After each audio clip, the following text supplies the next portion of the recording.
उठा सकते हैं। सबसे पहले तो आपने साफ तौर पर इस बात का जिक्र किया कि दोनों के जो यहाँ सहयोगी नेता रहे हैं, सहयोगी विधायक रहे हैं, उन्हें मंत्रिमंडल विस्तार में शामिल नहीं किया गया। जबकि देखिए आमतौर पर एक चीज़ बड़ी यहाँ पर देखने को मिलती है, खासतौर पर बीजेपी की रणनीति पे आप अगर गौर करेंगे तो इसी साल जिस तरीके से विधानसभा चुनाव हरियाणा में होने हैं और माना जा रहा है कि जो एंटी इनकम्बेंसी सत्ता विरोधी लहर जो सूबे में रही, खासतौर पर मनोहर लाल खट्टर इस नाम के खिलाफ, इस एंटी इनकम्बेंसी को कुछ हद तक शांत करने के लिए मनोहर लाल खट्टर को पीछे करके दबा करके नायब सिंह सैनी को आगे तो कर दिया। ऐसे में नहीं, चंडीगढ़ किस लिए आऊँगा?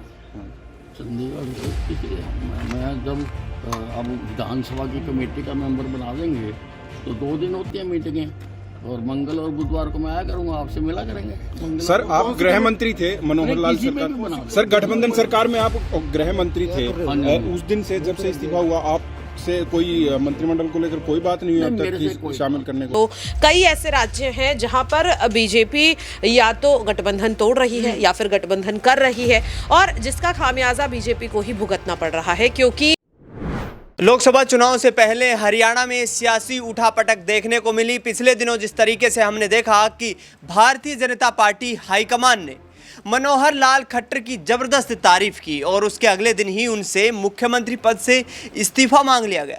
इस्तीफा मांगने का साफ सीधा कारण नजर आया कि जननायक जनता पार्टी को भारतीय जनता पार्टी हरियाणा में लोकसभा चुनाव में एक भी सीट पर वहां संतुष्ट होती दिखाई नहीं दे रही थी और इसका सीधा आधार ये था कि गठबंधन अब तोड़ना मजबूरी बन गया था। इसके अलावा आपको बता दें कि जेजेपी भिवानी, महेंद्रगढ़ और हिसार 2 लोकसभा सीटों की मांग करती हुई नजर आ रही थी, लेकिन भारतीय जनता पार्टी जो कि हरियाणा में 2019 के लोकसभा चुनाव में 10 सीटें जीत करके आई थी, एक भी सीट देने पर यहां पर जेजेपी के लिए कोई स्थान खाली नहीं छोड़ा उन्होंने और ऐसे में गठबंधन धर्म को निभाना उचित अब नहीं लग रहा था। ऐसे में हरियाणा में नए मुख्यमंत्री के तौर पर नायब सिंह सैनी की ताजपोशी होती है, लेकिन अनिल विज नाराज हो जाते हैं।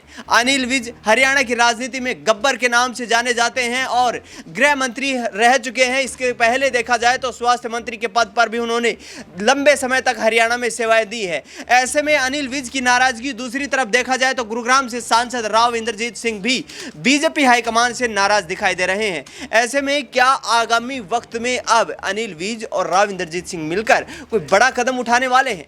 न्यूज़ रूम में इस पूरे मुद्दे पर चर्चा करेंगे। तमाम सहयोगी हमारे साथ हैं। अक्षय से पहला सवाल रहेगा। अक्षय, जिस तरीके से अनिल विज की बात कर ली जाए, राव इंद्रजीत सिंह की बात कर ली जाए, दोनों यहां पर बीजेपी हाईकमान से नाराज हैं। कैबिनेट विस्तार हो चुका है, जगह किसी के भी सहयोगियों के यहां पर नहीं मिलती है। क्या बड़ी कोई कार्यवाही यहां पर करते नजर आ सकते हैं? देखिए बिल्कुल बड़ा कदम उठा सकते हैं। सबसे पहले तो आपने साफ तौर पर इस बात का जिक्र किया कि दोनों के जो यहाँ सहयोगी नेता रहे हैं, सहयोगी विधायक रहे हैं, उन्हें मंत्रिमंडल विस्तार में शामिल नहीं किया गया। जबकि देखिए आमतौर पर एक चीज़ बड़ी यहाँ पर देखने को मिलती है, खासतौर पर बीजेपी की रणनीति पे आप अगर गौर करेंगे तो इसी साल जिस तरीके से विधानसभा चुनाव हरियाणा में होने हैं और माना जा रहा है कि जो एंटी इनकम्बेंसी सत्ता विरोधी लहर जो सूबे में रही, खासतौर पर मनोहर लाल खट्टर इस नाम के खिलाफ, इस एंटी इनकम्बेंसी को कुछ हद तक शांत करने के लिए मनोहर लाल खट्टर को पीछे करके दबा करके नायब सिंह सैनी को आगे तो कर दिया। ऐसे में बीजेपी जब चुनाव नजदीक होते, जब बीच में किसी भी राज्य में बीजेपी की सरकार बनती है, चाहे गठबंधन की सरकार हो, या सरकार में कोई बड़ा उलटफेर होता है, तो बीजेपी उस चेहरे को आगे रख देती है जिसे लेकर वो ये मानती है कि अगर हम इस चेहरे को कुछ वक्त तक तवज्जो दे देंगे तो भविष्य में हम बदलाव कर सकते हैं। जैसे कि आप यहाँ महाराष्ट्र में देखेंगे, महाराष्ट्र में जब शिवसेना का यहाँ पर दोफाड़ हुई, एकनाथ शिंदे ने अपना अलग गुट बना करके बीजेपी के साथ गठबंधन किया, उस वक्त तक माना जा रहा था कि देवेंद्र फडणवीस ही मुख्यमंत्री होंगे, कमान संभालते नजर आएंगे। लेकिन अचानक से हर किसी को चौंकाते हुए बीजेपी ने यहाँ हानि भरी एकनाथ शिंदे गुट के इस फैसले पर, इस पेशकश पर कि मुख्यमंत्री शिंदे ही होंगे। उसके बाद से अब ये बात लगातार कही जा रही है कि इस ही साल महाराष्ट्र में भी विधानसभा चुनाव होने हैं और जिस तरीके से गठबंधन जब शिंदे गुट के साथ यहां भारतीय जनता पार्टी का हुआ, तो इस दौरान इस जो शेष कार्यकाल महाराष्ट्र विधानसभा का बाकी था उसमें तो शिंदे को बतौर मुख्यमंत्री बीजेपी ने स्वीकार कर लिया। लेकिन अब अगर वो विधानसभा चुनाव साथ लड़ते हैं और दोनों मिलकर के बहुमत पार कर जाते हैं तो मुख्यमंत्री यहां पर देवेंद्र फडणवीस होंगे, शिंदे नहीं, क्योंकि शिंदे को मुख्यमंत्री बना दिया। ऐसे में यही चीज अगर हरियाणा में देखें तो इस लिहाज से बीजेपी के इस पॉलिसी के तहत यहां पर संभावना थी कि अनिल विज को मुख्यमंत्री बनाया जा सकता है। ये एक पेशकश करते हुए या एक चीज दर्शाते हुए कि अनिल विज को इस दौरान मार्च के महीने में आप मुख्यमंत्री बनाइए और साल के आखिर में जब राज्य में विधानसभा चुनाव होंगे, सरकार अगर वापस से बनाने में कामयाब बीजेपी हो जाती है या गठबंधन के साथ भी बहुमत का आंकड़ा पार करती है तो नए चेहरे को मुख्यमंत्री के तौर पर आगे लाया जा सकता है। लेकिन ऐसा नहीं हुआ। तो कुल मिलाकर के जो अनिल विज, खास तौर पर मैं उनका जिक्र यहां पर इसलिए कर रहा हूं कि लगातार जिक्र चल रहा है अनिल विज का और उनकी नाराजगी यहां कहीं ना कहीं तक भारी पड़ सकती है। लेकिन अक्सर ओबीसी वोट बैंक को साधने की कोशिश यहां पर भारतीय जनता पार्टी हाईकमान करती नजर आ रही है। तो क्या राव इंद्रजीत सिंह, जिनका दक्षिणी हरियाणा में अच्छा खासा सियासी वर्चस्व है, 15 से 20 सीटों पर उनकी जो है पकड़ मजबूत है, तो उनको यहां पर मुख्यमंत्री बनाने में किसी प्रकार की कोई समस्या थी?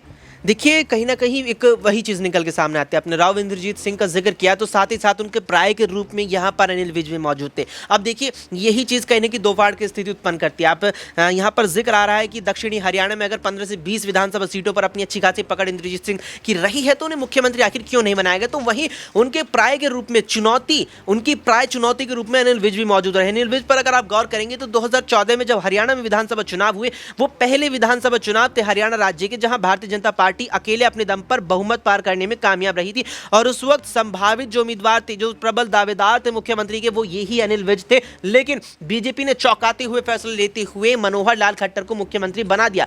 अब जब मनोहर लाल खट्टर को मुख्यमंत्री के पद से हटाया गया तो वरिष्ठता के आधार पर अनिल विज ही मुख्यमंत्री के प्रबल दावेदार थे। लेकिन इंद्रजीत सिंह भी कहीं ना कहीं दावेदारी ठोक रहे थे। ऐसे में बीजेपी आलाकमान के सामने चुनौती थी कि अगर एक वरिष्ठ नेता को यहां तवज्जो देकर मुख्यमंत्री का पद दे दिया जाएगा तो दूसरा नाराज हो सकता है और नाराजगी में वो खिलाफत वाला कदम ना उठा दे। तो लिहाजा यहां यही चीज समझ में आती है कि बीजेपी ने कहीं ना कहीं दोनों को थामने के लिए, दोनों की नाराजगी को एक प्रकार से बहुत हद तक दबाने के लिए एक मध्यस्थता का रास्ते के रूप में, मध्यस्थता के रूप में यहां नायब सिंह सैनी का विकल्प चुना है। बिल्कुल, यहाँ पर नायब सिंह सैनी का विकल्प इसलिए चुना है क्योंकि ओबीसी वोट बैंक और इसके साथ साथ जो पंजाबी बेल्ट है उस वोट बैंक को साधा जा सके और 2024 के लोकसभा चुनाव में मजबूती से चुनाव लड़ा जा सके। अब जिस तरीके से तमाम जो शीर्ष नेतृत्व के नेता हैं यहाँ पर बीजेपी हाईकमान के इस फैसले से नाराज नजर आ रहे हैं। अनिल विज क्या कुछ कह रहे हैं इस पूरे मुद्दे को लेकर, सुनिए जरा। नहीं, कम से कम मुझे ये जानकारी नहीं थी कि हमारे प्रदेश का मुख्यमंत्री बदल रहा है। तो this came as a bombshell to me कि मुख्यमंत्री बदला जा रहा, मेरे को पूर्व जानकारी नहीं थी। तो ये मीटिंग में आने के बाद ही विधानसभा कमेटियों का मेंबर बनाएंगे, ठीक है ना जी, तो कभी वो आने जाने का तेल भी क्लेम कर सकते हैं, टीए भी मिलेगा, नहीं तो मेरी तो मूवमेंट बंद हो जाएगी। आराम से थोड़े साहब, आज चंडीगढ़ आप आए और शपथ ग्रहण हो रहा है। नीचे कर लो भाई। हाँ जी, मंत्रिमंडल विस्तार से और आप शामिल हो रहे हैं सर? नहीं, मुझे उसकी कोई जानकारी नहीं है। विधानसभा कैसे आना हुआ?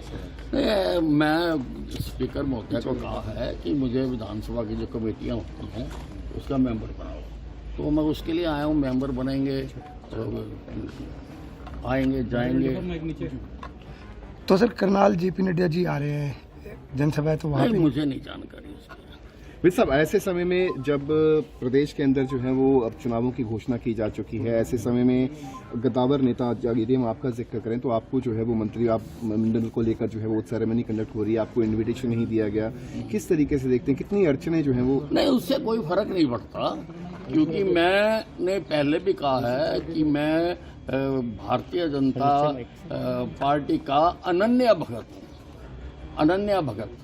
तो मैं पार्टी का काम पहले से भी ज्यादा करूंगा। सर, ऐसी चर्चाएं हैं कि विज साहब नाराज चल रहे हैं, उनको मनाने की कोशिश की जा रही है। नहीं, जो ये चर्चाएं हैं कि देखो, मैं कभी नाराज नहीं होता हूँ, मैं स्पष्टवादी हूँ और मुझे किसी ने कोई ऐसा संपर्क भी नहीं किया। सर, आज सीएम साहब गरुंडा गए हैं सर, अम्बाला होते हुए गए हैं। पहले चर्चा ये थी कि आपसे मिलेंगे, घर पे आएंगे सर, इस कोई बातचीत हुई सर इस दौरान? वो तो आप ही चर्चाएं करते हो, मेरे को तो कोई मिलने नहीं आया। नहीं, उन्होंने बोला था सुबह जब नाडा साहिब गुरुद्वारा के, उन्होंने कहा कि मैं जाते वक्त बात करूंगा, मुख्यमंत्री जी ने कहा। मैं तो घर ही था, अब मेरे से तो नहीं बात की। सर, आते तो चाय पिलाते हैं हम उनको, सर पूर्व ठीक है ना जी? हाँ जी।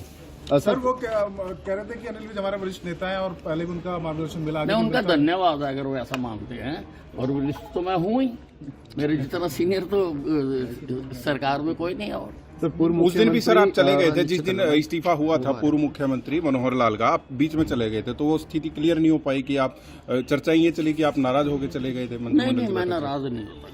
सर पूर्व मुख्यमंत्री मनोहर लाल ने कहा कि अनिल विज जी का स्वभाव है कि वो बहुत जल्दी नाराज हो जाते हैं, बहुत जल्दी मान भी जाते हैं, तो उनको मनाने के लिए मुख्यमंत्री नायब सैनी जो है उनके घर जाएंगे, उनको मनाया जाएगा। हालांकि नाराजगी को लेकर उन्होंने भी स्पष्ट कर दिया कि नाराज जरूर थे विज साहब। पता नहीं मनोहर लाल जी कौन सी बात किस आधार पर उनका आंखें कहाँ होती हैं, निशाना कहाँ होता है, पता नहीं मेरे को। तो आप सर पार्टी से अगर नाराज नहीं है तो चंडीगढ़ भी आपके कम आ रहे हैं, अब दोबारा शक्ति ग्रहण नहीं, चंडीगढ़ किस लिए आऊँ मैं? चंडीगढ़ किस लिए आऊँ मैं जब अब विधानसभा की कमेटी का मेंबर बना देंगे तो 2 दिन होती हैं मीटिंगें, और मंगल और बुधवार को मैं आया करूंगा, आपसे मिला करेंगे। सर आप गृह मंत्री थे मनोहर लाल सरकार, सर गठबंधन सरकार में आप गृह मंत्री थे, उस दिन से जब से इस्तीफा हुआ आप से कोई मंत्रिमंडल को लेकर कोई बात नहीं हुई अब तक कि शामिल करने को? मेरे से किसी ने बात। आप शामिल होना चाहते हैं सर मंत्रिमंडल में अपने हिसाब से? नहीं, दिस इज हाइपोथेटिकल क्वेश्चन। ठीक है। घटना का हरियाणा की राजनीति में क्या किसी को नोटिस दिया गया, बाकी बताई गई, किसी को विश्वास में लिया गया था? नहीं, कम से कम मुझे ये जानकारी नहीं थी कि हमारे प्रदेश का मुख्यमंत्री बदल रहा है, तो मुझे तो this came as a bombshell to me कि मुख्यमंत्री बदला जा रहा है, मेरे को पूर्व जानकारी नहीं थी। सुना यहाँ पर अनिल विज साफ तौर पर ये कहते नजर आ रहे हैं कि नायब सिंह सैनी को मुख्यमंत्री बना देना यहाँ पर मेरे लिए बॉम्बशेल जैसा है।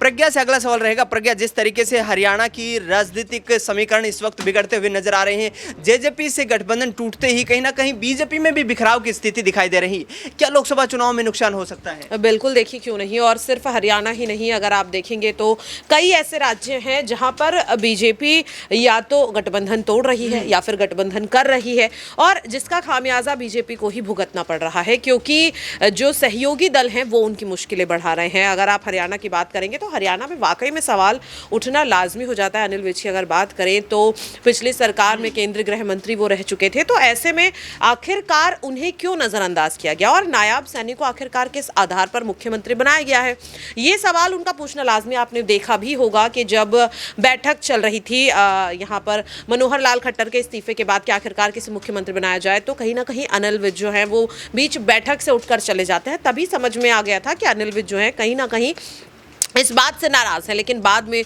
उनके साथ मुलाकात होती है, बातचीत करने की कोशिश यहाँ पर जेपी नड्डा करते हैं, तो हर किसी को लगा। लेकिन सवाल यही है कि आप आखिरकार इतने दिग्गज नेताओं से क्यों जिम्मेदारी छीन रहे हैं, चाहे हरियाणा हो, चाहे बिहार हो, चाहे उत्तर प्रदेश हो या फिर मध्य प्रदेश हो, कोई भी राज्य हो। और इस तरीके की रणनीति बीजेपी कर तो रही है लोकसभा चुनाव जीतने के लिए, लेकिन मुझे नहीं लगता कि जीत हासिल हो पाएगी। बिल्कुल, यहाँ पर भारतीय जनता पार्टी को 2024 के लोकसभा चुनाव में इस तरीके के फैसले लेना कहीं ना कहीं उनको खामियाजा भुगतना पड़ सकता है, और बीजेपी यहां पर कहीं ना कहीं अपना संगठनात्मक रूप से कमजोर होती हुई नजर आ सकती है। आपकी क्या राय प्रतिक्रिया है, कमेंट बॉक्स में जरूर बताएं। न्यूज रूम से इस खास कार्यक्रम में इतना ही। देश दुनिया की तमाम बड़ी खबरों के लिए आप देखते रहिए SPN 9 न्यूज।